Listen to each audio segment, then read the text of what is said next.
Cerca Teleeuropa sul tuo Play Store o Apple Store e scarica la nostra app.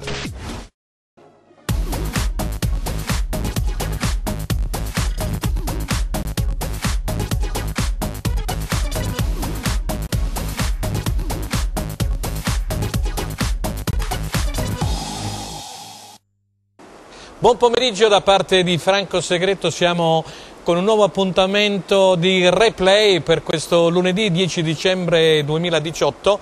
Parleremo naturalmente della pesantissima sconfitta del Cosenza per 4-0 in quel di La Spezia, poi il Crotone come tutti sanno ha osservato praticamente il turno di riposo e in settimana aveva comunque perso, è stato estromesso dalla Coppa Italia dal Bologna. E naturalmente parleremo nella seconda parte anche di quello che è successo in Serie C delle Calabresi. Il Catanzaro che vince per 1-0 in trasferta con un gol dell'ex giocatore del Cosenza Statella si porta al secondo posto in classifica appaiato a Rende che cade malamente a Matera per 3-1. E anche lo stesso Modesto ha detto che in effetti il Rende ha fatto il Matera ha fatto il Rende. E poi c'è stato il pareggio in casa della Vibonese per 1-1 e di questo e di altro parleremo naturalmente in questo replay. Ripeto, lunedì 10 dicembre 2018. Vado subito a presentarvi gli ospiti. Grazie ad Alessandro Russo, nonostante la pioggia a catenelle, sperando che si senta qualcosina. Ma sì, vabbè, siamo abituati, dai. Grazie a Franco Giugno, allenatore. Buonasera. Grazie Franco per aver accettato il nostro invito e grazie al nostro compagno di viaggio e d'avventura Aldo Cennamo. Grazie Aldo. Salve. E allora, vogliamo un attimino vedere quello che è successo in Serie B, giusto per fare praticamente un preambolo e parlare intanto del Cosenza, della sconfitta. Però Alessandro, se sei d'accordo, io direi di andare a vedere immediatamente i risultati con la classifica generale.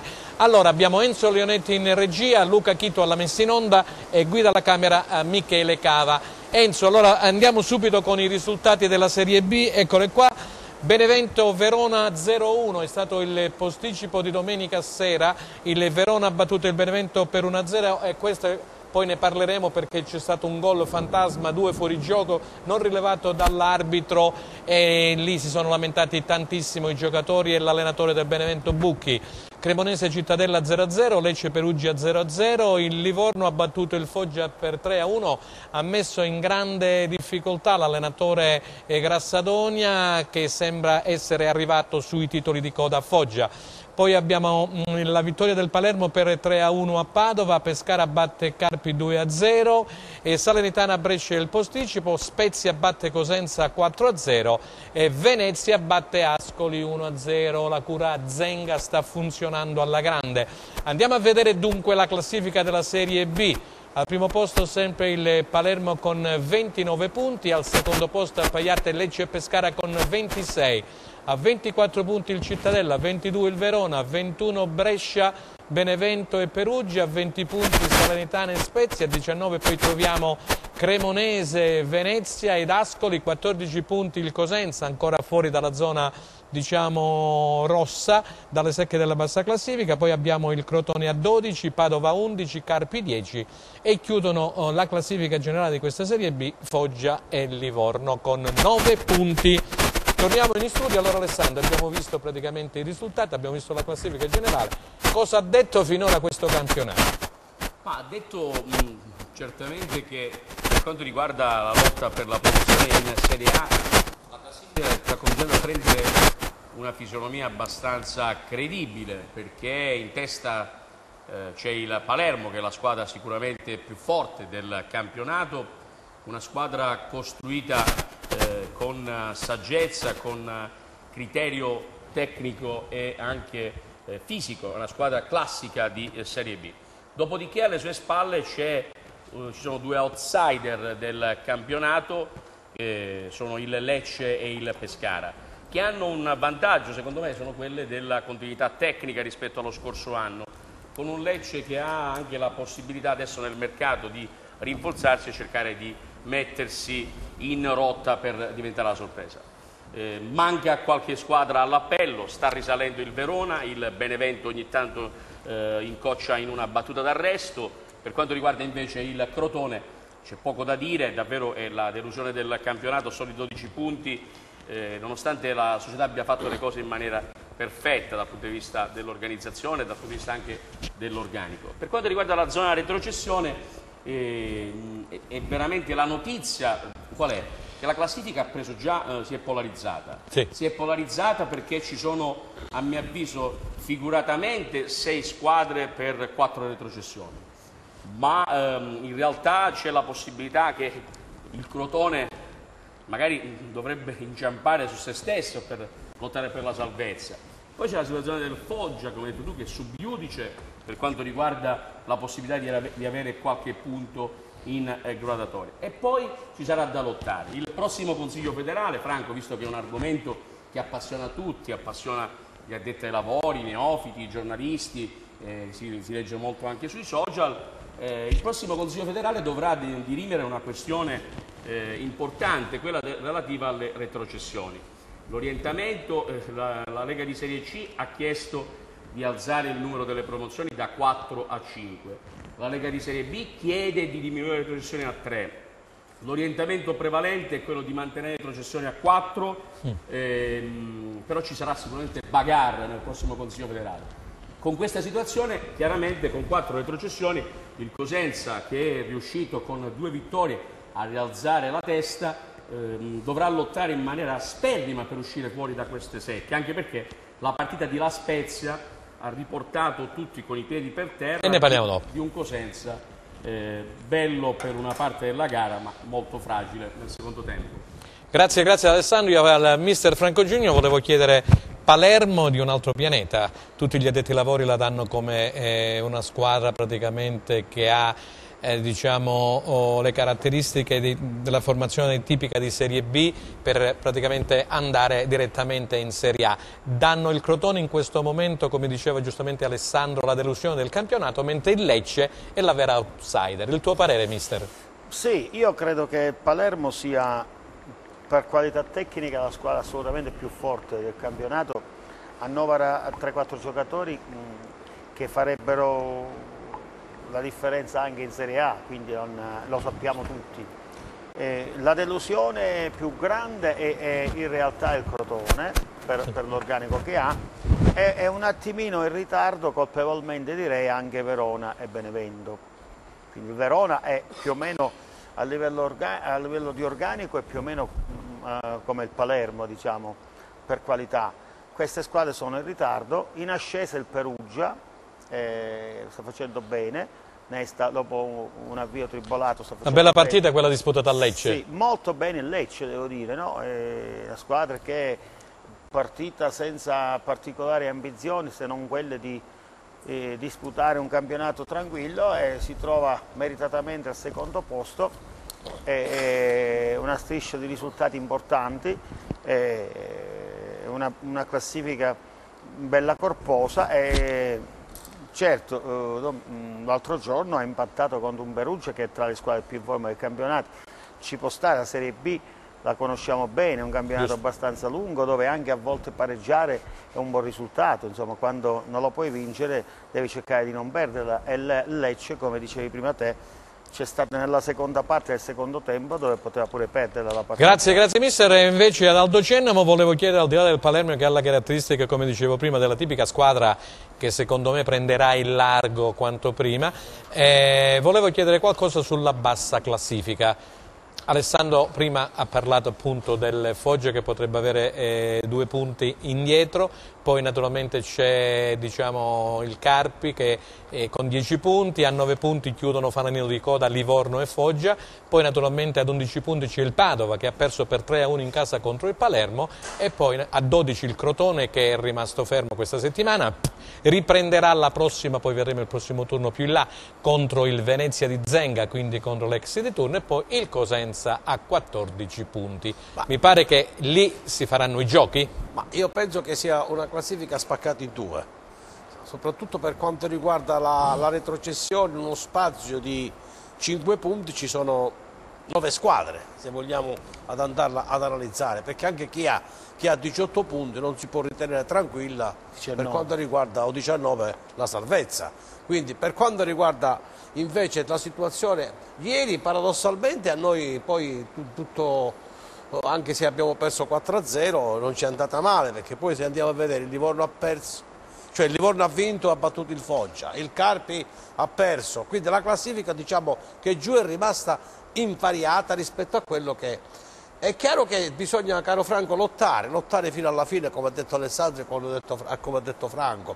È una battaglia fino all'ultima partita, chi avrà più forza, chi avrà più carattere, chi avrà in questo mercato di gennaio la forza, la determinazione anche economica di andare a rafforzare le squadre, perché non credo che il Foggia o il Crotone stesso o altre squadre possano, e il Cosenza stesso passivamente, pensare che nel mercato di gennaio non si debba fare assolutamente nulla. Bisogna assolutamente andare sul mercato sperando che si trovino giocatori importanti, perché noi sappiamo che il mercato di gennaio, quello Franco, non è facile, poi andare a reperire giocatori che possono fare la differenza.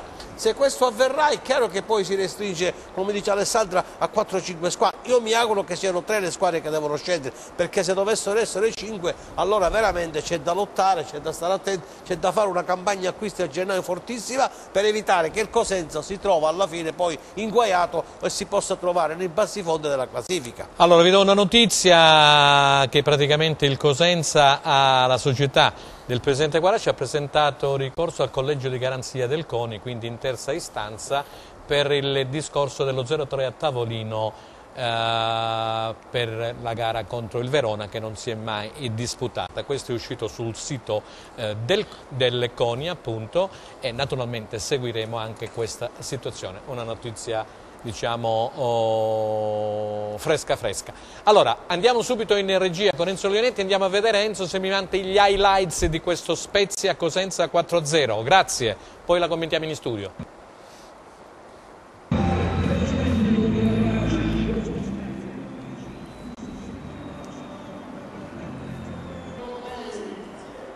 Ecco, questa è la sintesi, mi dicono dalla regia, il calcio è di tutti, uno striscione che è apparso al picco. Alessandro, la vogliamo commentare? Sì, qui c'è un minuto di raccoglimento, questa è la cosa vogliamo dire, Franco? Sicuramente possiamo dire di un Cosenza che ecco qua, non è entrato... Pronti e via il primo gol. Entrare in campo dopo 1 minuto e mezzo non è proprio la regola principale nel calcio contemporaneo. È una battuta per dire che francamente questo gol è veramente inguardabile, non si può fare un erroraccio di questo genere, perché si lascia ad una squadra che è di per sé molto forte un vantaggio che il Cosenza non si può consentire. Poi, dopo aver rischiato anche il 2-0, il Cosenza si è riorganizzato bene, il Braglia ha fatto dei cambi tattici, la squadra ha cominciato a macinare il suo classico gioco con la sua solita caparbia, il suo solito stile, la sua determinazione, spinta da 300 supporter davvero spettacolari alla Spezia, ma denuda sempre gli stessi problemi, una mancanza di prolificità offensiva abbastanza evidente, una incapacità al tiro da fuori area, almeno fino a questo momento, che è un'altra delle caratteristiche della squadra. Sono delle situazioni che devono essere risolte in sede di calciomercato, ma non è il momento, perché ci sono 3 partite straordinarie. Nel secondo tempo, quando il Cosenza sperava e voleva trovare l'assalto giusto, è stato commesso un altro errore, secondo me clamoroso, in fase di posizionamento sul cross, lo vedremo adesso sul gol del 2-0. E poi sul 2-0 allo Spezia non si può concedere profondità, lo sappiamo, lo aveva detto Braglia, ma è palese. Sì. Okereke, sto cercando di avere notizie più di prima mano, ecco l'errore secondo me abbastanza evidente dal procuratore del giocatore, ma è un giocatore di Asamoah su Mandzukic. Sì, ma la Juventus questi gol li prepara, e questo è il punto. Se lo Spezia l'ha preparati, Allegri si è presentato a San Siro contro il Milan e poi in casa contro l'Inter, programmando questo tipo di giocate. Se il Cosenza non lo sa, evidentemente qui poi Okereke in questa categoria è un fulmine, il Cosenza dormicchia e fa la differenza Okereke. Diciamo che il calcio di rigore del 4-0, non lo so, poi ci vorrebbe la linea elettronica per capire se era sulla linea dell'area di rigore oppure no, l'intervento di Dermaku. perché ma la partita era bella e chiusa, perché come si può recuperare? Se lo poteva risparmiare però quell'entrata lì. Sì. Meno male è andata bene col giallo. C'era la copertura dell'altro difensore meno male che è andata bene col giallo. Sì, non è, diciamo che c'era anche Idda, quindi poi si è preso non aveva proprio senso intervenire in quel modo. Ecco. Va bene, questo è il 4-0, è una partita che se mai ce ne fosse bisogno dice che il Cosenza è una squadra valorosa, fatta di ragazzi che meritano. Torniamo in studio, Leonetti, grazie, voglio sentire Alessandro. Il Cosenza è una squadra valorosa, fatta di ragazzi che meritano un sostegno incondizionato, che giocano sempre con il cuore, con anche delle ottime strategie tecniche e tattiche. Ma c'è un problema sostanziale che in alcune partite, come quella di Cremona, come in alcuni tratti a Cittadella, come è successo in alcuni tratti a Palermo, oppure come è successo ieri, ad un certo punto si vede chiaramente una differenza tra il Cosenza e le altre squadre, nel senso che quando la partita diventa un po' problematica il Cosenza sembra piccolo piccolo, non lo è piccolo piccolo, ma in un certo senso avrebbe bisogno, non dico di una balia, ma di qualcosa di più esperto per tirare per mano questa squadra, perché, ripeto ancora una volta, il pronti via di La Spezia mi è sembrata una cosa di una squadra un po' esuberante, che si presenta ad una gita dove è arrivato con i favori del pronostico, dopo 2 vittorie, e gioca con la testa tra le nuvole. Non si può consentire quel gol e non si può giocare in quella maniera il secondo tempo. Servono delle cose in più. Adesso però il mercato non incombe, anche se il Cosenza sta già lavorando sotto traccia, perché ci sono 3 partite straordinarie e importanti, la prima con il Benevento, poi a Venezia e con la Salernitana, dalle quali il Cosenza non può uscire a mani vuote. L'ambiente lo sa, la squadra lo sa, Braglia lo sa, il presidente Guarascia avrà con il suo staff verificato tutte le situazioni. È evidente che proprio per la polarizzazione della classifica, Franco, il girone di ritorno il Cosenza dovrà giocare con un'ottica da play-off per centrare la salvezza, e per centrare i play-off servono 3-4 elementi di categoria. Allora, arrivano un mare di messaggi, io ne estrapolo, caro mister, caro Aldo qualcuno. Questo è Pino Sposato, ciao Franco, una sola cosa, la Serie B non la vogliamo assolutamente perdere. Il presidente Guarascio, che salutiamo, faccia in modo di rinforzare la squadra anche da subito, se è possibile. Subito significa l'apertura del calciomercato. Siamo molto preoccupati, grazie, un saluto ai tuoi ospiti. Questo è uno dei tanti, caro mister, che ricalca praticamente quella che è la situazione che ha testé descritto il nostro amico e collega Alessandro Russo.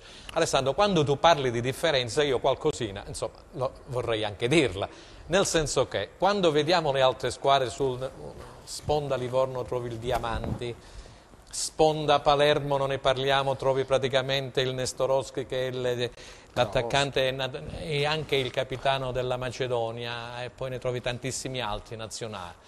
E poi vai a vedere anche la formazione dello Spezia. Io lì per lì stavo guardando, caro Aldo, la formazione, e vedo, caro mister, Lamanna, portiere del Genoa fino all'anno scorso, quando si è fatto male praticamente Perin, e quindi ha giocato lui in Serie A. Difensore centrale dello Spezia, Terzi, 2 anni in Serie A con il Palermo. In mezzo al campo quel capellone che avete visto prima, Mora, gli ultimi 2 anni in Serie A con la Spalla.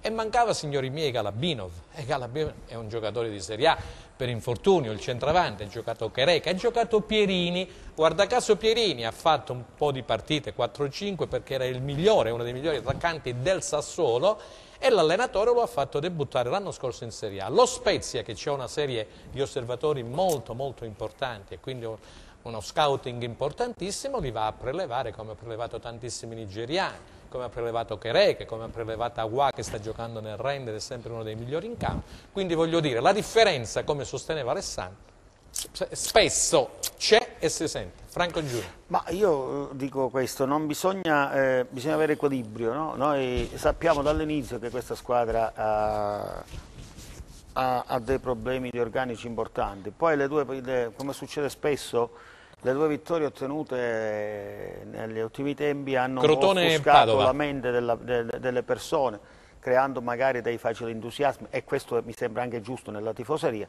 non deve creare facili entusiasmi negli addetti ai lavori. Cioè, questa è una squadra che ha delle carenze strutturali importanti, va assolutamente potenziata, perché se no possiamo davvero rischiare qualcosa di grosso. negli episodi dei gol subiti in realtà ci sono degli errori sia dei singoli che degli errori tattici, perché sul calcio d'angolo al primo minuto non si può, da sempre si tiene almeno un uomo sul limite dell'area per aggredire eventuali respinte corte o palle corte che arrivano lì. Per evitare che uno arrivi a rimorchio, insomma, come è arrivata a rimorchio a Augello. Ha avuto quel giocatore la possibilità di calciare indisturbato verso la porta, come nel secondo o il terzo gol, mi ricordo. Secondo.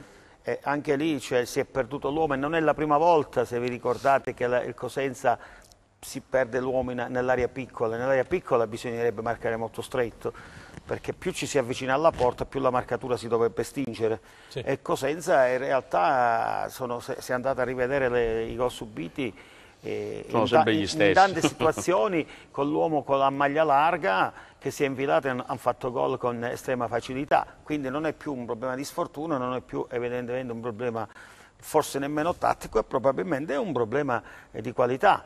Nel terzo gol lì, voglio dire, è inutile quell'intervento da dietro, avendo del rigore, del quarto gol. Avendo la copertura di Idec, c'è una copertura lì, quello non può andare da nessuna parte. Perché intervenire da dietro rischiando anche l'espulsione diretta? Ieri 90° minuto peggiore in quindi campo. Ci sono delle situazioni, Dermaco in effetti ci sono delle situazioni è capitato in una giornata storta, di tecniche e di qualità. Questa è una squadra che va potenziata a livello proprio strutturale, cioè è inutile che magari noi ci siamo illusi per le 2 vittorie, va bene, e sono state panacea davvero per tutti i mali nostri, perché sennò saremmo stati davvero alla disperazione. Però la Serie B è un campionato durissimo e noi lo sappiamo, gli addetti ai lavori del Cosenza spero lo sappiano pure, e quindi bisogna assolutamente intervenire in tempi brevi vuol dire purtroppo non prima dal 3 gennaio. Dai. Quindi adesso fare di necessità virtù, cercando di raccogliere più che si possibile. può, perché come diceva quel tifoso che ha chiamato molto preoccupato,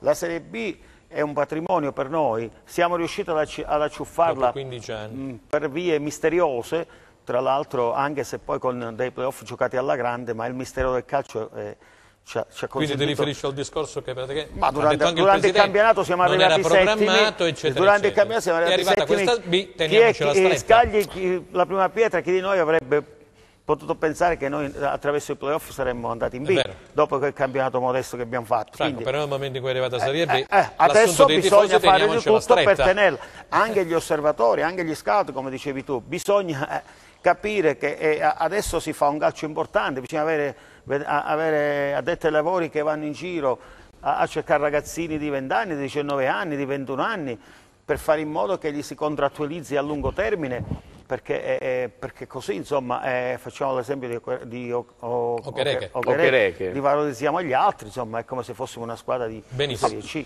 Allora Aldo, vorrei sentire la tua su quello che ha detto prima Alessandro e poi Franco Giulio, su questo tipo di discorso, su questa preoccupazione dei tifosi. Noi ritorniamo sempre lì, perché la preoccupazione c'è, specialmente dopo poi sentiremo anche Braglia. Io cammino spesso, siamo stati anche insieme ieri a fare una passeggiata, si percepisce proprio...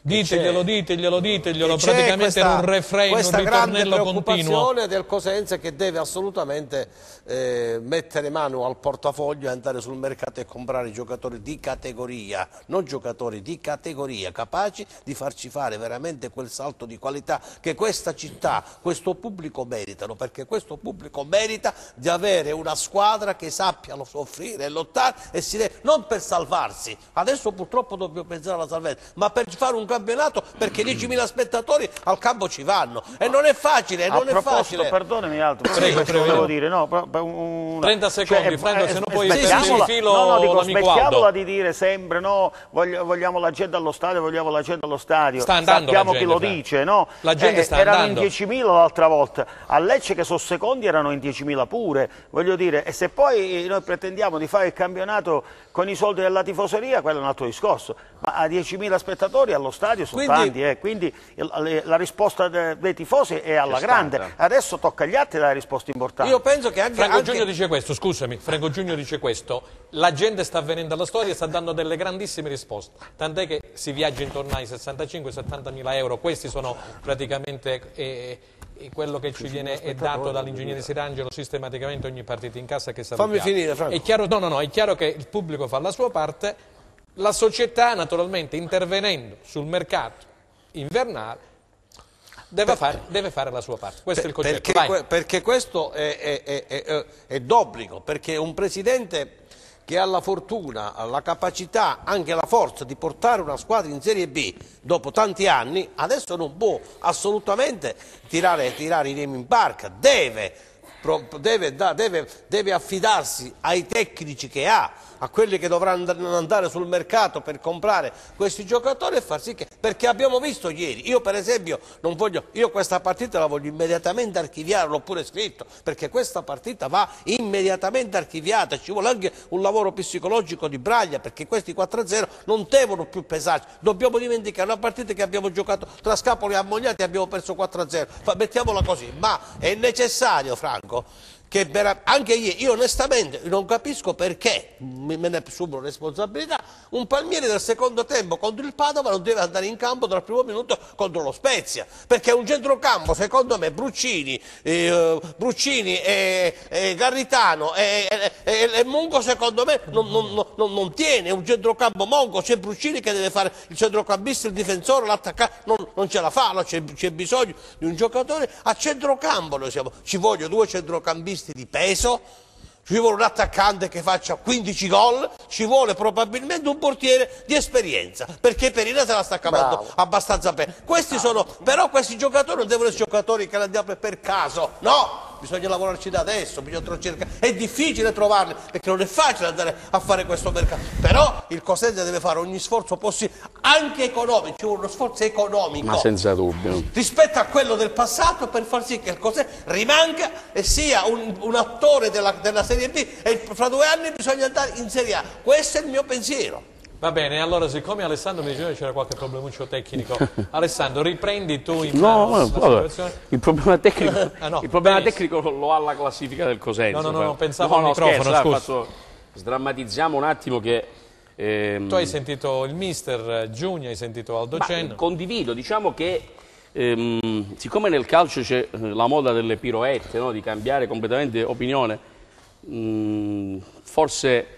non c'è bisogno in questa sede di cambiare opinione, perché non è stata mai cambiata opinione e l'analisi è sempre la stessa. Non è il caso di questa trasmissione. No, appunto, intanto a garanzia del pubblico di Cosenza, che come si diceva in precedenza è un fiore all'occhiello per il calcio calabrese e anche italiano. Intanto perché è una tifoseria ipercorretta, straordinaria, passionale, con un numero alto. Secondo perché è una tifoseria competente, perché sfido io chi che sia applaudire ad una squadra che nella prima parte del campionato era nelle secche della classifica, e poi gli applausi e i cori sul 4-0 alla Spezia sono una fotografia britannica. Solo in Inghilterra le squadre che beccano forte o retrocedono vengono chiamate a centrocampo sotto la curva per essere applaudite. Cosenza ha una risorsa straordinaria ed è il momento, a mio avviso, che gli sforzi di questa squadra importante e magica dal punto di vista dell'afflato, di un allenatore che sa il fatto suo, di un direttore sportivo che deve essere armato, tra virgolette, lo so che è un verbo che non fa parte del mio background dal punto di vista offensivo, ma diciamo che debba essere dotato di una possibilità di spendere un po' più alta rispetto al budget dell'estate, perché il Cosenza, giustamente, il Presidente Guaraccio sta attento ai conti, però adesso i conti ci sono e vanno salvaguardati, ma c'è una mission un po' più importante, che è quella della tutela del feticcio. Il feticcio è la Serie B, questa Serie B che il Cosenza si è trovato in maniera sublime la scorsa estate e che deve essere tenuta ancora in saccoccia. Non si può difendere la Serie B, vista anche perché ci sarà un campionato del campionato. E io ripeto ancora una volta, la classifica è preoccupante perché è polarizzata in 2 tronconi, perché la vittoria del Venezia contro l'Ascoli è una vittoria brutta per il Cosenza, perché di nuovo crea un varco clamoroso in classifica, perché il Venezia passa 5 punti e una partita in meno. Ciò vuol dire l'Ascoli passa 5 punti e una partita in meno, quelle davanti ne passano 7 e una partita in meno. Il Livorno ha una partita in meno, il Foggia ha una partita in meno, quindi bisogna stare molto attenti e per la prima Vogliamo volta... spiegarlo perché il Cosenza poi... Il Cosenza dovrà riposare, l'ultima non ha ancora riposato, quindi l'ultima di campionato, è a ritorno. Siccome so che il direttore sportivo Trinchera, che è una persona affidabile, per bene, umile, che lavora notte e giorno, io l'ho visto quest'estate a Milano, addirittura fare colazione con panino per evitare di perdere tempo in un hotel del centro, diciamo l'hotel Michelangelo, che è proprio in piazza Stazione a Milano, che è uno dei cuori pulsanti del calciomercato. Sta già lavorando agli obiettivi, ma gli obiettivi devono essere corposi. Non dico che non si deve badare a spese, ma i giocatori devono essere di categoria, perché il Cosenza che siamo abituati a vedere in Serie B era un Cosenza che vantava Zunico in porta, in difesa c'era Napolitano e B, a centrocampo c'era Statuto, c'era Monza, davanti c'era Gigi Marulla, c'erano giocatori che entrando in campo avevano un peso scenico diverso. Questa squadra è meravigliosamente importante, bella impossibile, ma ha bisogno, a mio avviso, di un aiuto di forza tecnica e di esperienza, perché il girone di ritorno sarà un girone da far tremare i polsi e si può fare qualunque cosa, ma servono gli strumenti. Grazie, grazie, ci fanno segno dalla regia che dobbiamo andare subito in pubblicità, poi ridaremo la linea a Franco Giugno, all'allenatore. Possiamo andare in pubblicità? Ancora no? Con calma, in pubblicità con lentezza. Per riprendere il discorso di Alessandro, allora Franco, continua tu, quando non ci chiamano dalla regia. Io sono preoccupato per questo motivo, per quanto riguarda le prestazioni, no? Se vogliamo, il Cosenza li ha sempre fatte, no? Sono poche le squadre, lasciamo stare la partita dell'altra volta, no? 4-0 non si commenta da sé, ma nelle altre partite dove anche abbiamo perduto, Alessandro, la squadra ha sempre giocato un calcio decente, non ha mai dato l'impressione di essere messa sotto dall'avversario. Quindi questo che vuol dire? Vuol dire che l'allenatore, cari miei, ha poco più da fare oltre questo, cioè l'allenatore riesce a far giocare la squadra alla pari degli altri, nonostante tutto perdiamo. Quindi il discorso è tecnico, cioè è una squadra che strutturalmente va assolutamente potenziata. Ok, adesso possiamo andare in pubblicità, benissimo, allora linea alla rete, Enzo Leonetti, pubblicitario, state con noi per la seconda parte, grazie.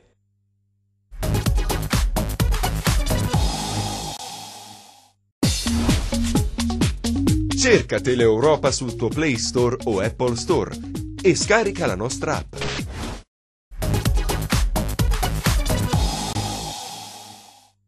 Seconda parte di Replay, stavamo parlando del Cosenza, abbiamo ascoltato sia Alessandro Russo sia mister Franco Giugno che Aldo Cennamo, invece io direi di andare ad ascoltare in questo momento Piero Braglia, abbastanza deluso con la D maiuscola dopo la sconfitta pesante, lo ripeto ancora una volta, per 4-0, e vediamo quello che ha detto al microfono e alle telecamere appunto del collega Pippo Gatto, che era appunto al picchio di La Spezia. Allora, andiamo dalla regia, grazie, Braglia. Primo tempo bene, a parte il gol a Polli che si è preso pronti via e poi abbiamo iniziato a giocare, penso abbiamo interpretato bene il primo tempo, dopo il secondo gol ripreso subito inizio secondo tempo, dopo 5 minuti mi sembra.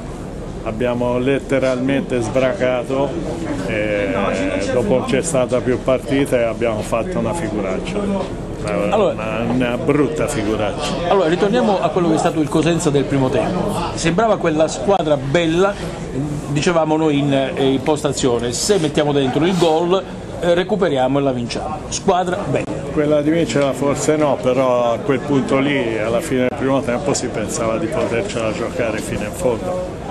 Invece non è successo, abbiamo preso dei gol un po' così. Abbiamo rischiato di prenderne altri e questo non deve succedere perché non portiamo un nome su una maglia, che poi è la cosa più importante della società, no? Abbiamo rischiato di fare brutte figure. Ok, mi sembra che Piero Braglia è stato abbastanza chiaro, anzi chiarissimo, ringraziamo anche il collega Giuseppe Milicchio. Allora cominciamo questa volta da Aldo Cennamo, poi Franco Giugno e poi Alessandro. è un allenatore importante. Il Cosenza ha questa possibilità di avere un allenatore come Braglia, che ha detto di tutti è un allenatore che può fare la differenza, e quando parla ha bisogno anche lui di dire la verità, perché qui non si può... Ha usato un termine sbracato. Io ho usato quel termine. Ci siamo sbracati, ma è normale, letterale. Franco, perché tu hai una squadra che ai 47 secondi, io l'ho cronometrato, pigli il primo gol e poi giochi in un certo modo. Perché a discapito c'è una sola cosa da dire, che il Cosenza ha avuto 2 o 3 azioni anche con Tutino, e di testa siamo mancati, abbiamo dato la palla sugli spalti. Cioè, qui si dimostra che c'è una carenza in attacco, anche lo stesso Maniero, ma non perché Maniero è un grande giocatore, però anche sembrava un pesce fuor d'acqua. Cioè, questa squadra ha bisogno di elementi che quando vanno in campo devono dare l'anima, perché con questa retrocessione a 4, con questa classifica, con questa possibilità che si allunga sempre di più, perché da 19 a 14 sono 5 punti, è difficile raggiungerle e via dicendo, c'è una situazione. Allora il presidente, che sull'onda lunga, lo ripeto sempre, che ha avuto, quando ha vinto il campionato nei playoff siamo stati dei giganti, su quell'onda lì doveva avere persone vicino a lui che gli indicassero giocatori che potessero portare il Cosenza ad avere una classifica migliore. Invece abbiamo perso Okereke, per esempio forse potevamo tenerlo a Cosenza facendo uno sforzo economico come con Okereke sarebbe, perché Okereke oggi ha detto di tutto. Vale? Io leggo i giornali, le vedo la televisione, sento tutto, oggi vale 6-7 milioni di euro, era veramente un grande patrimonio. Purtroppo se n'è andato, probabilmente qualcuno non lo ha ritenuto opportuno a metterlo in conto, che il Cosenza poteva investire, e non l'ha fatto. Oggi ci troviamo, ci vuole, Franco, lo dico sempre, 4 giocatori di categoria importanti, perché noi dobbiamo salvare questo patrimonio della Serie B, non possiamo perdere, e Guarascio, che è persona attenta, responsabile, deve fare questo sforzo, prendere giocatori importanti, soprattutto, Franco, ci vuole un attaccante. Questo qui poi lo decide lo staff tecnico. Non mettiamo la palla in rete, Franco, non è possibile. Io posso chiedere a Franco Giugno, che è un allenatore, voglio dire, mi può dire secondo lui dove magari si può intervenire, però insomma,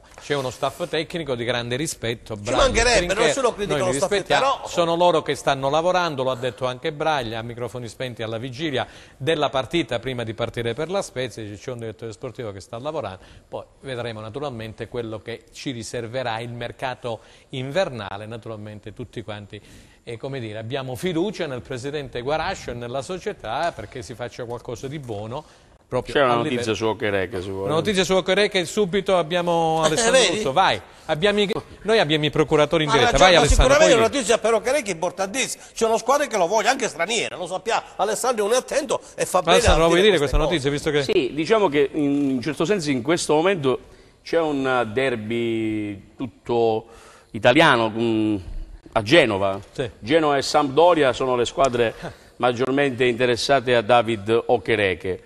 Intanto perché il Genova potrebbe cedere Kwame, ma potrebbe buttarsi su Okereke. Okereke è un giocatore già a gennaio, scusa, questo a gennaio.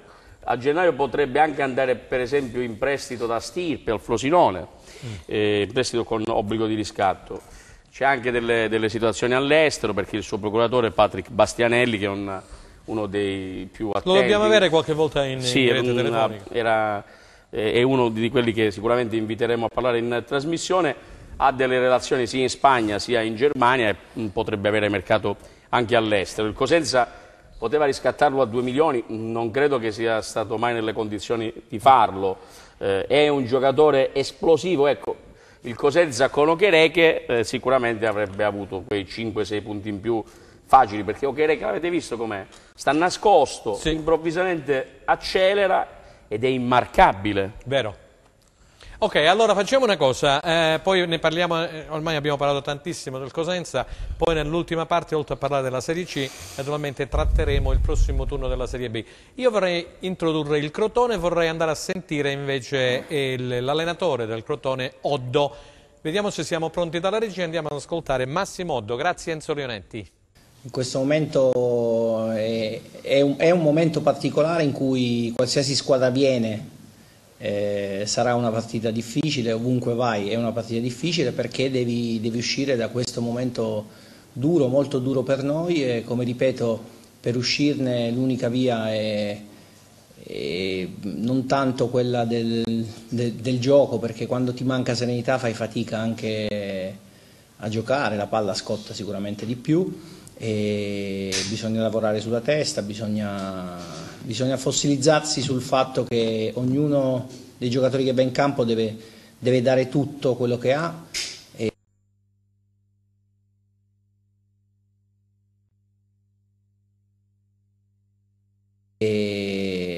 E finita la partita deve essere consapevole di aver dato tutto. Questo è quello che serve adesso. Ci serve una vittoria, ci serve tornare a fare punti come il pane, e questo è l'unico modo per sbloccarsi. Se tu non ti cali in questa categoria con la giusta mentalità, i valori tecnici valgono meno di zero, ed è quello che sta succedendo, quello che è successo fino a questo momento. È ovvio che poi la situazione è ancora più difficile, perché non fai punti, lavori bene, perché il lavoro per me, per i ragazzi è sacro, e lo facciamo quotidianamente alla grande, lo facciamo bene. Se poi non sei accompagnato dai risultati diventa tutto più difficile. Ok, allora abbiamo sentito Odd, sono stati eliminati anche dalla Coppa Italia, diciamo gli ionici rossoblu del presidente Vrenna, e Odd era abbastanza sereno, tranquillo, ha detto bisogna che i ragazzi si calino in questa categoria. Noi più volte, caro Alessandro, lo abbiamo sottolineato, so che ci sono già movimenti di mercato, eccetera, c'è qualche giocatore che ha già chiesto di andare via, c'è qualche altro che invece vorrebbe tornare a Crotone, si fanno i nomi di Lapadula, si fa il nome di Trotta, principalmente seguiremo anche questa situazione. Allora, il percorso del Crotone finora, 2 allenatori, 12 punti, una squadra che era partita con ambizioni di vertice, si trova praticamente a lottare per evitare la retrocessione, 2 punti in meno del Cosenza. Non è la prima volta che accade, eh? Sì, poi sentiamo anche te, Franco. Allora, Alessandro, e poi sabato prossimo ci sarà naturalmente la sfida contro il Venezia di Zenga. Sì, Zenga tra l'altre cose è un ex, arriva a Crotone dopo l'inopinata retrocessione dello scorso anno, quindi sarà una partita con gli ingredienti giusti. È un Crotone che, l'abbiamo detto, in questo momento resta la delusione sul piano della resa del campionato. Il DS Orsino e il presidente Vrenna hanno disegnato una squadra da far tremare i polsi sulla carta. I numeri dicono il contrario, c'è stato un cambio tecnico, Oddo l'avete visto, è un allenatore che è uno molto gettonato, un allenatore di personalità, anche di ottima immagine. Riuscirà secondo te a portarla nella giusta via? La cosa che dicevi tu è giusta, perché ci sono alcuni giocatori che stentano a calarsi nella mentalità della categoria, alcuni sono già sul mercato come Nalini, ci sono stati degli incontri tra i dirigenti dell'Udinese e dei contatti con gli agenti di Nalini. Nicola lo ha chiesto, c'è la possibilità che qualche altro giocatore possa andare via, ma rimarrà secondo me chi è motivato, perché il Crotone ha bisogno anche di giocatori motivati. La Serie B è fatta di giocatori, è una categoria per giocatori che mettono qualcosa in più in campo, no?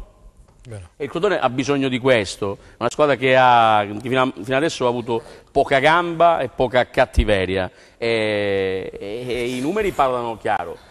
La prossima partita, a mio avviso, può dire molto, perché se il Crotone batte il Venezia riprende un po' quota, poi in Serie B non è la Serie B a 22 squadre, perché ci sono 6 partite in meno all'appello, però è una Serie B che consente un rientro anche in zona playoff, quindi la qualità tecnica del Crotone è assolutamente diversa dalla zona retrocessione, ed è uno dei problemi complessivi anche della zona a rischio, dove tutti quanti parlano, sì, si salva questo, ma chi retrocede? Questo è il vero problema. Bene. Quali sono le 4 squadre che retrocedono? Valle a trovare le 4 squadre che retrocedono. Per questo, siccome c'è una battaglia abbastanza pronunciata per evitare di essere invischiati e non si vedono le contendenti, chi dovrà lottare per la salvezza dovrà trovare i giusti arnesi per evitare di trovarsi poi a maggio a fare un pianto greco. Ok, allora Franco, mister, qualche amico ce l'hai a Crotone, eccetera, ogni tanto ci sei. Che dicono a Crotone? Guarda, sono preoccupati? Sono preoccupati perché, come dicevo prima, non è la prima volta nell'arco degli anni che succede questo, cioè squadre che vengono giù da là, che non si immedesimano subito nel campionato che vanno ad affrontare, che è durissimo. Giusto. No?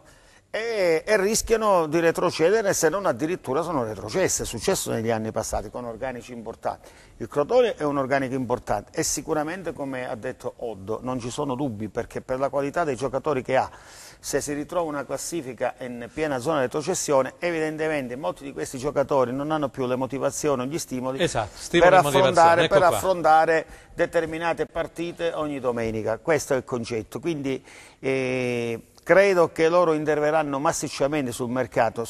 Non sono molto d'accordo su Alessandro sul fatto che ci sia la possibilità per rientrare nei playoff. Io credo che continuerebbero a fare un errore di superficialità, se pensano questo. Sì, loro devono solamente pensare a salvarsi, cioè a salvare il salvabile, cioè la Serie B.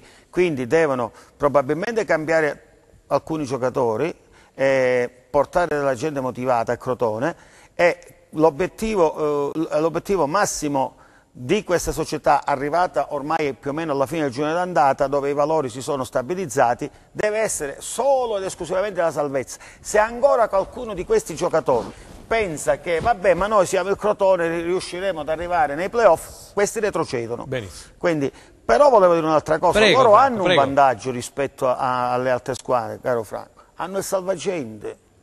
Lo vogliamo spiegare? Che gli permette di intervenire anche in modo massiccio a livello economico sul mercato, quindi hanno un'altra possibilità in più rispetto magari al Cosenzo o ad altre squadre.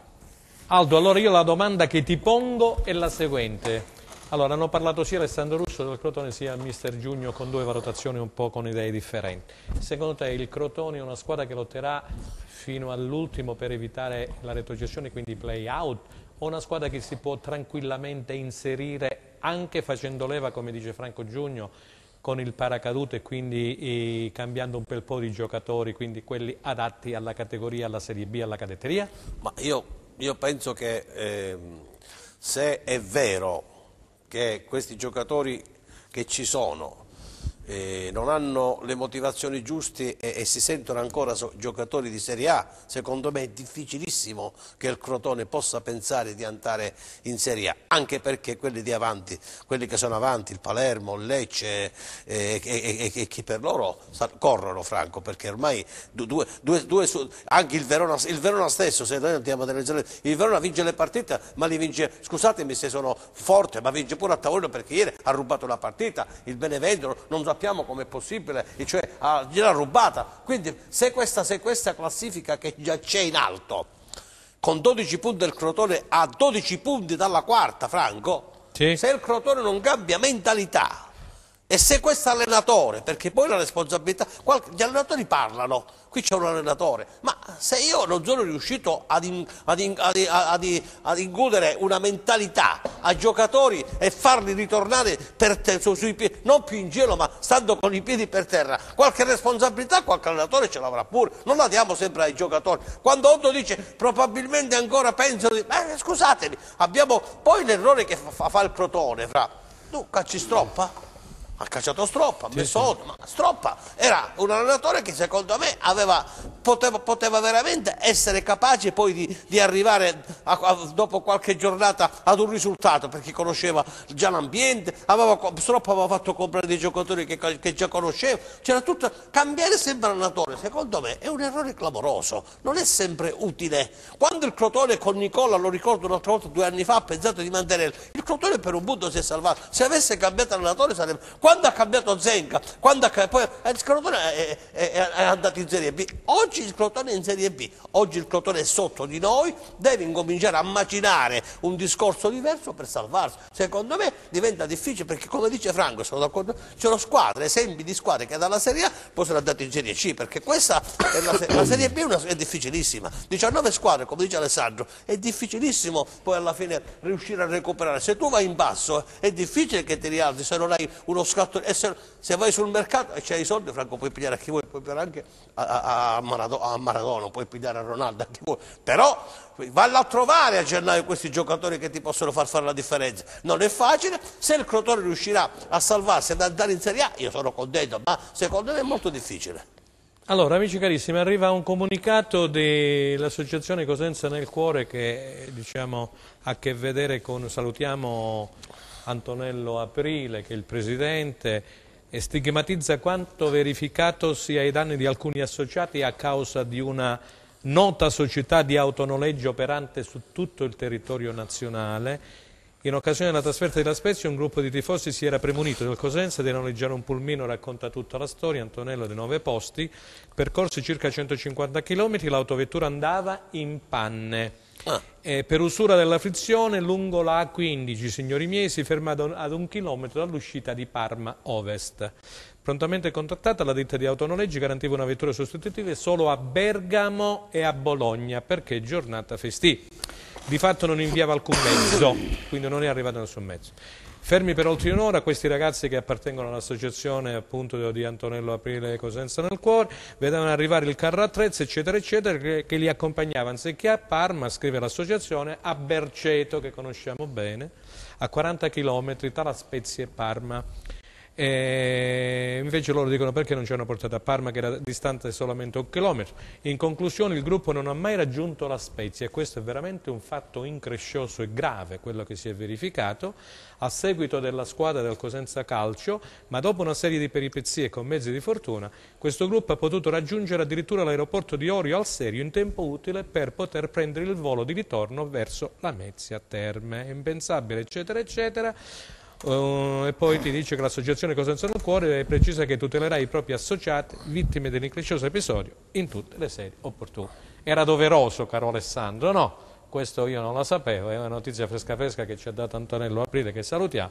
Dispiace per questi tifosi perché non hanno potuto vedere né praticamente su DAZN la partita, né tantomeno erano partiti per andarla a vedere direttamente allo stadio della Spezia Pico e non sono riusciti ad arrivare per cause che abbiamo testé descritto. Pubblicità, restate con noi, terza ed ultima parte, grazie.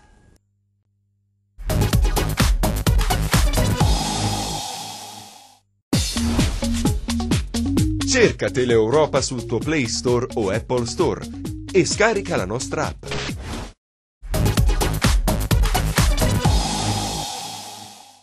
Terza ed ultima parte di replay. Allora dalla regia andiamo a vedere quello che è successo in Serie C. Abbiamo detto all'inizio che il Rende ha perso malamente a Matera per 3-1, ha vinto invece in trasferta il Catanzaro 1-1 della Vibonese. E un altro colpo è stato quello della Regina di Mister Cevole, che è riuscita a praticamente violare il terreno di Lentini contro la Sicola Leonzio per 2-1. Allora andiamo a vedere i risultati e la classifica della Serie C, caro Leonetti.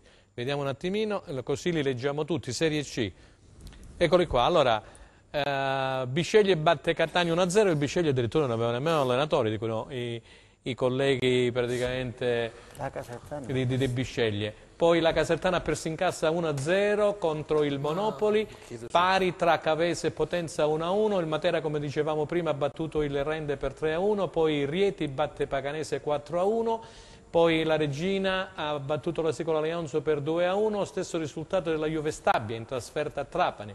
Juve Stabia sempre più capolista, poi pareggio tra Vibonese e Siracusa, perdeva 1-0 la Vibonese e poi è riuscita a pareggiare, diciamo, nei minuti finali, e poi il Catanzaro che ha battuto la formazione della Virtus Francavilla allenata da Brunello Trocini. Andiamo a vedere la classifica generale di questa Serie C. La vediamo subito. Al comando, dicevamo, c'è in classifica generale la Juve Stabia con 35 punti, eccola qua.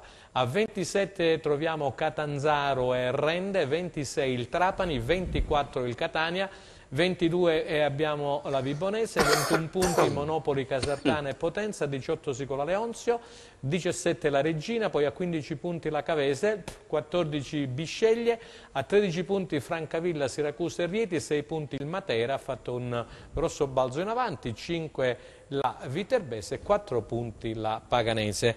Allora, torniamo in studio e vediamo se siamo pronti.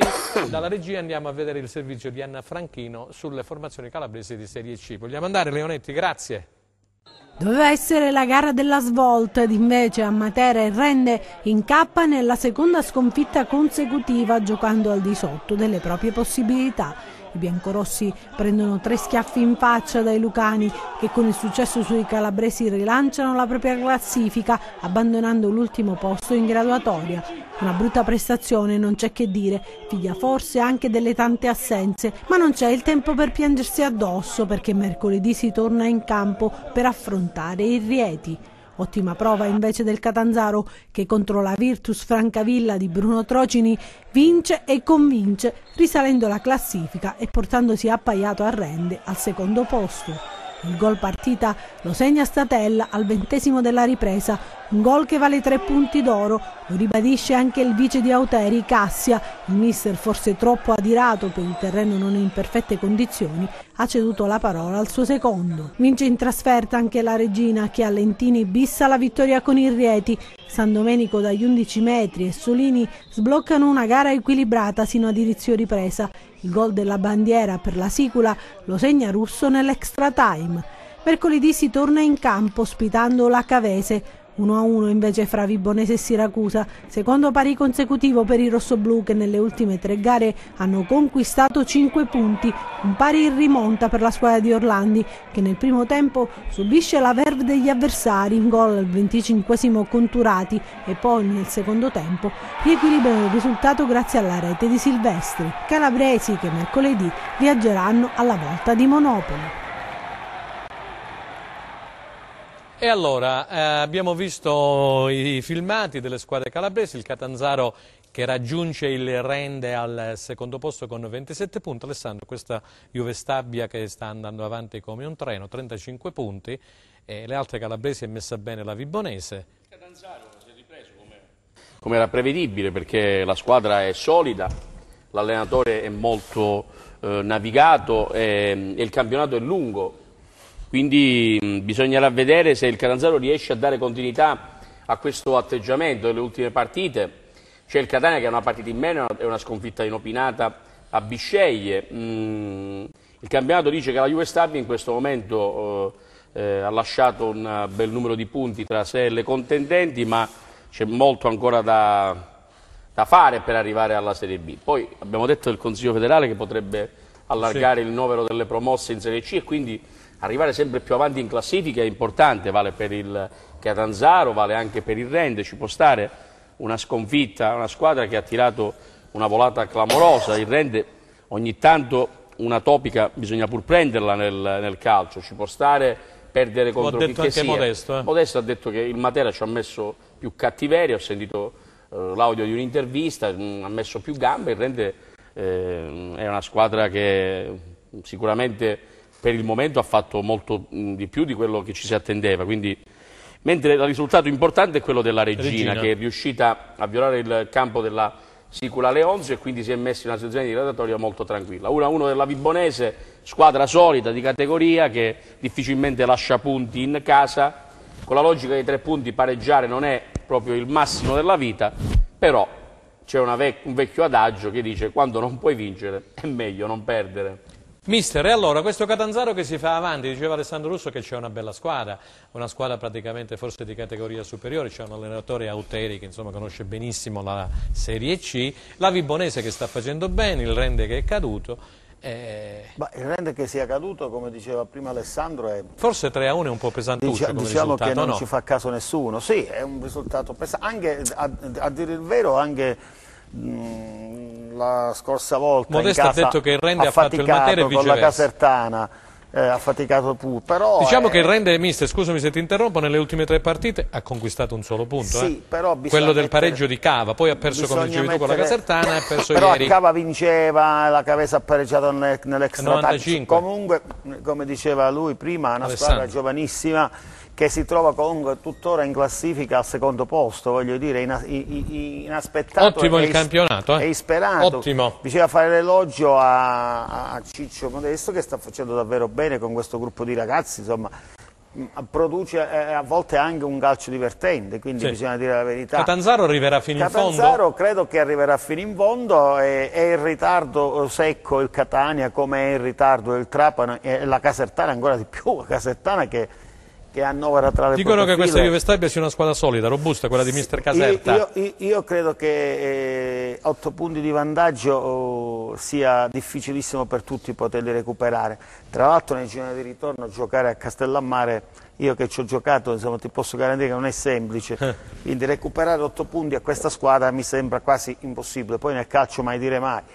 A Casertana, che tra Castaldi, Floro Flores e Zito, cioè, voglio dire, questa è la dimostrazione che andrà potrebbe esserci qualcuno che potrebbe giocare tranquillamente in Serie B. Ecco, questa è la dimostrazione. Io l'ho Castaldo è un bel giocatore. L'altra volta li ho visti. Parliamoci chiaro. Castaldo è un bel Molti giocatore. di questi sono praticamente a fine carriera, nel senso che scendere di categoria e se non hai più le motivazioni di prima è un danno, e la Casertana sta subendo un danno. Se tu vai a vedere i giocatori che ha, quindi no, perché il rendimento evidentemente non è quello che avevano fino a un po'. Tu pensi che 2 anni fa Zito era capitano della Salernitana in B, quindi sì. non è che... Però evidentemente non corre più nessuno di questi. Franco, un po' corricchiava. Gli anni passano per tutti, non solo per Zito. Quindi, Fammi sentire Aldo Cene, gli anni passano per tutti. Aldo Cene, ma allora dimmi qualcosina sulle calabresi di C. Ma sulle calabresi penso che il Rende ha messo tanti punti in cascina e quindi si trova in condominio al secondo posto con un'altra squadra. Con Catanzaro. Sono d'accordo con Franco che la Juve Stabia fa un campionato a sé, anche dopo i risultati di ieri. Se tu pensi che il Catania perde con il Bisceglie che non si sa senza allenatore. E che arriviamo a dicembre, come diceva Franco Giugno, si falsano i campionati. In Serie C vengono falsati i campionati, signori miei. In una categoria dove per esempio Akragas Docet l'anno scorso, 2 anni fa, l'Akragas ci ha insegnato in una tanto. categoria secondo me dove veramente fare calcio diventa difficile, come ecco perché bisogna ridurre le squadre professionistiche, bisogna rifare le riforme, bisogna che si riportino la Serie C massimo a 40 squadre, 2 gironi da 20 come era una volta. Che 60 squadre è inutile fare il professionismo con 60 squadre se poi la metà di queste sono alla bancarotta. Sì, infatti, non riescono più ad andare avanti. Abbiamo detto, Armate e Brangaleone. Per il Crotone potremmo ribaltare la cosa e potremmo dire che i giocatori nominati, che sono giocatori che hanno giocato in Serie B, probabilmente in Serie C si trovano a disagio perché è un campionato che non si capisce che campionato è. Perché onestamente vedere il Catania che non perde, la Casertana in quelle condizioni e via dicendo, veramente. Allora il Rende che sta facendo assieme alla Vibonese, la Regina ieri salutiamo il presidente Fabio Coscarelli. Sono squadre che si batteranno, probabilmente qualche calabrese, il Rende glielo auguro, il Catanzaro andranno a fare i playoff e poi vedremo anche la Vibonese, se ci sarà la riforma che dice Alessandro, potrebbe succedere che qualcuno di questi può ritornare con noi in Serie B e vediamo, però è un campionato mediocre al sempre massimo, che noi ci rimaniamo. Mercoledì si torna in campo in Serie C, signori, mercoledì si torna in campo, se abbiamo il prossimo turno lo andiamo a leggere, vi anticipo che il Rende giocherà comunque in casa contro il Rieti. Eccolo qua, abbiamo il prossimo turno della Serie C, un infrasettimanale, Catania Virtus Francavilla, Catanzaro Viterbese, Juve Stabia Sicola Leonzio, Monopoli Vibonese, Paganese Matera, Potenza Trapani, Regina Cavese, Rende Rieti, Siracusa, Casertana. Questo è il prossimo turno. E allora, torniamo in studio, ma io direi di andare a vedere il prossimo turno della Serie B. Bene. Perché qui vedremo delle belle partite, ad iniziare da Cosenza Benevento, che si giocherà allo Stadio Marulla sabato prossimo alle ore 18. Ascoli Cittadella, Brescia Lecce, Carpi Salernitana, Cosenza Benevento, Crotone Venezia, un'altra bella partita, Foggia Cremonese, Verona Pescara, poi Palermo Livorno, Perugia Spezia. Allora lasciamo un attimo, ecco, questa videata. Alessandro. Ma ce n'è per tutti i gusti, dai Franco, dai. Iniziamo dalle squadre calabresi. Il Cosenza le squadre calabresi. Ospita un Benevento che è una grandissima squadra, che ha perso una partita forse immeritatamente contro il Verona in casa. È una squadra molto organizzata, molto forte. Torniamo in studio. E poi c'è Crotone Venezia, che è una sfida non da poco per quanto riguarda la zona salvezza, almeno in questo momento. Rimaniamo ai numeri. C'è da dire in ogni caso che poi il Crotone, battendo il Venezia, potrebbe, ripeto, respirare e tenere la classifica corta, perché poi se il Venezia fa risultato a Crotone è fuori dai giochi per quanto riguarda la salvezza. Cosenza Benevento invece è un testacoda importante. Ieri ha perso il Benevento. Il Benevento bisogna vederlo fuori casa che tipo di squadra è. Ha perso con un gol c'erano 2 fuorigiochi sul gol praticamente del Verona, che l'arbitro non ha segnalato nemmeno i suoi assistenti né tantomeno il quarto uomo. Per me è un errore tecnico, veramente un erroraccio. Stamattina e tutte le testate nazionali, dalla Gazzetta dello Sport, Corriere dello Sport e Tutto Sport, lo hanno sottolineato, perché il Verona ha segnato con un gol in nettissimo fuorigioco.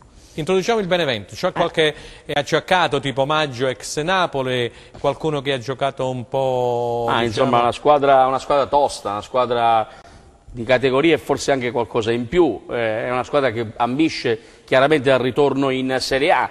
Il Cosenza dovrà tirar fuori una partita stile Pescara, per intenderci, una partita importante, oppure il secondo tempo con il Lecce, una partita attenta, vigorosa, senza fronzoli, e speriamo anche un po' più prolifica sotto porta, perché fare un gol per il Cosenza in questo momento serve forse una richiesta ad un ministero. Va protocollata la domanda, bisogna mandarla 3-4 volte, magari via PEC, magari useremo la PEC, andate e ritorno, poi forse la pratica viene sviluppata. Questo è un problema abbastanza evidente. Anche la partita con il Padova, se ricordiamo bene, il Cosenza ci ha impiegato 93 minuti prima di fare risultare il San Vito. Ho visto un po' i numeri, con i 4 gol il Cosenza beccati comincia a diventare una delle peggiori difese del campionato. Sono tutti dati che vanno tenuti in debita considerazione, perché il cronista, lo dice già la parola stessa, deve fare cronaca, non può alimentare sogni di mezzo inverno, parafrasando alla rovescia Shakespeare. Noi non possiamo assolutamente vendere fumo. Il Cosenza ha dei problemi oggettivi, dei problemi oggettivi, e i numeri parlano una lingua abbastanza coerente, e siccome è necessario fare un buon servizio a favore della città, bisogna che la squadra giochi una grande partita, che poi la giochi anche a Venezia e poi con la Salernitana, tirando fuori i più punti possibili, ma la madre di tutte le partite è sicuramente il girone di ritorno. Il girone di ritorno, dove il Cosenza dovrà arrivare forbito. Non bisogna, io mi sono ripromesso di dirlo ancora una volta, interpretare il campionato di Serie B con la memoria corta degli ultimi campionati di C. Sono 2 mondi completamente lontani, anni luce. Lo dice il Cosenza, la partita di sabato alla Spezia in C non l'avrebbe mai persa in questa maniera, ma in B ci sono delle caratteristiche delle squadre che sono inflessibili, quindi chi deve intervenire lo faccia con attenzione, meditando bene sulle prospettive di lunga durata. Allora, io stavo leggendo appunto, siccome tu hai dato in ballo i numeri, io stavo leggendo proprio i gol fatti e i gol subiti. Allora, il Cosenza ha messo a segno 13 gol, ne ha subiti 20. Il Crotone siamo lì, 14 gol fatti, 19 subiti. Poi c'è il Carpi che ha segnato praticamente di meno, praticamente c'ha 11 gol insieme al Livorno, che hanno il peggior attacco del campionato. Quindi Carpi e Livorno hanno 11 gol. Però c'è una media inglese all'attivo. 22 li ha beccati il Livorno, 23, scusami Aldo, 22 li ha beccati il Livorno, 23 li ha beccati il Carpi, il Cosenza 20 gol, e poi andiamo avanti con 15 gol Ascoli, Venezia, Salernitana stessa ha fatto 15 gol, ne ha subiti 14, però insomma sono squadre che appartengono praticamente a un discorso playoff. Allora, Franco Giugno, i numeri che ha tirato in ballo cosa vogliono dire? I numeri sono l'essenza del calcio, quindi Alessandro ha tirato fuori solamente un fatto di cronaca che dice questo: la squadra fa fatica a fare gol. È il secondo peggior attacco dopo Livorno e Carpi. La squadra fa fatica a fare gol, produce anche abbastanza ma fa fatica a fare gol, la squadra subisce molti gol. È un problema di struttura, perché sì, come io dicevo prima, no? È un mio piccolo pensiero molto umile, cioè dal punto di vista del gioco, come affronta l'avversario, se togliamo i primi 30 minuti con Lecce dove praticamente non siamo esistiti, ma Cosenza se l'è giocata alla pari con tutti. Io sono convinto che anche sabato giocherà col Benevento una buona partita dal punto di vista organizzativo, dal punto di vista agonistico, ma se non si alza la soglia della qualità, che poi nel calcio è quello che conta, avremo difficoltà anche contro il Benevento, perché questa è una squadra molto buona tecnicamente, una squadra anch'essa che viene dalla Serie A, che comunque sta facendo un buon campionato, magari come avete detto pure voi ieri ha perduto una partita che non meritava assolutamente di perdere, magari con i 3 punti si sarebbe trovata a 23, quindi è una squadra che sta facendo bene in campionato, magari ci si aspettava di più dal Benevento, ma nell'ordine di 3-4 punti in più, ecco, non è che bene o male sta facendo un buon campionato, è un po' indietro però ha un organico di grande qualità, il San Vito è uno stadio che si presta alle squadre tecniche, essendo molto ampio, essendo molto grande. Quindi il Cosenza sicuramente se la giocherà alla pari dal punto di vista organizzativo e agonistico. Poi bisogna metterci quella qualità che sia davanti che nel non subire, purtroppo sta mancando, non lo diciamo né io né tu né Alessandro, lo dicono i freddi numeri che avete elencato prima. Benissimo, i freddi numeri che abbiamo elencato. Aldo, allora introducimi tu questo Cosenza Benevento e poi andiamo a spostarci su Crotone Venezia. Io sono di questo avviso che dopo una sconfitta come quella che abbiamo subito con lo Spezia, io penso che questa partita col Benevento secondo me è bene che venga. Cosenza deve misurarsi adesso con una squadra che ha un grande blasone, perché il Benevento ha un bel blasone, il Cosenza deve dimostrare in casa con un pubblico che sicuramente sarà un pubblico eccezionale, che cercherà in tutti i modi di spingere questa squadra di portare a casa i 3 punti, perché altrimenti se non dovesse essere così poi rimangono altre 2 partite, poi riposiamo, la situazione potrebbe mettersi male.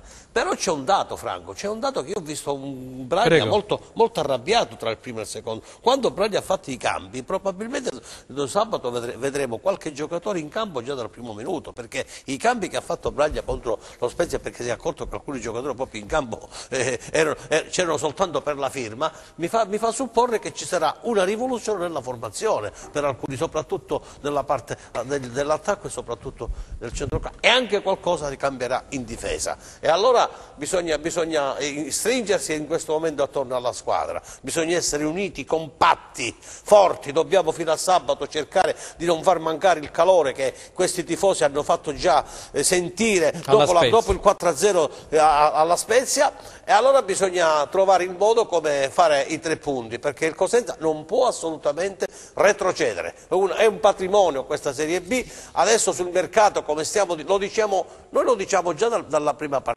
giornata, in questa trasmissione io dico, Alessandro Russo fece un'analisi che io un pochino le abbiamo tutte registrate, però nella nostra videoteca. Dicevi il vero, Alessandro ha detto che noi avremmo sofferto, allora adesso questo messaggio che da questa trasmissione, che dall'ammiraglia dello sport cosentino e oltre, noi diciamo che questa squadra va rafforzata. Bene fa Franco Giugno a dire che il gioco c'è, che si vede, che gioca bene, però caro Franco, quando tu metti in aria 7, 8, 10 palloni e non riesci a mettere uno in campo, uno in rete, vuol dire che qualcosa c'è, vuol dire che in attacco c'è qualche carenza. Allora se ci vuole un attaccante di peso lo prendiamo, costi quel che costi. In questo momento non c'è bisogno di guardare a quello che può succedere dal punto di vista delle finanze di una società, ci sono i contributi che ci sono sarà arrivati, un ritorno ci sono i contributi che sono arrivati e sono stati cospicui, c'è l'incasso che settimanalmente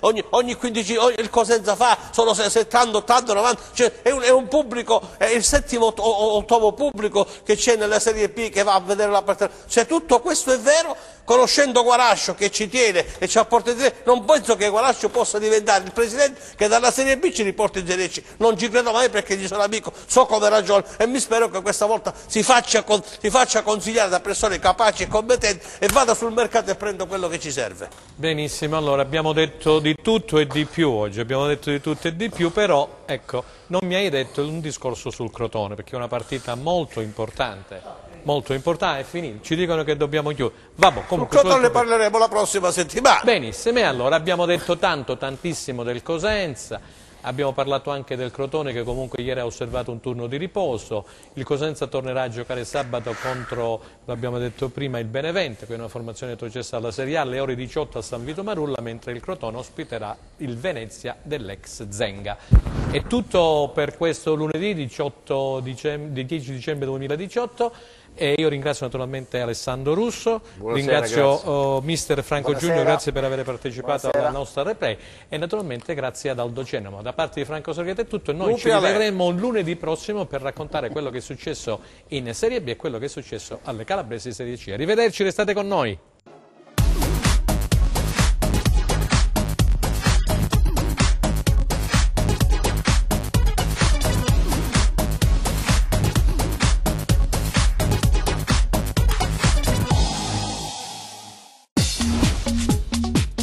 Cerca Teleeuropa sul tuo Play Store o Apple Store e scarica la nostra app.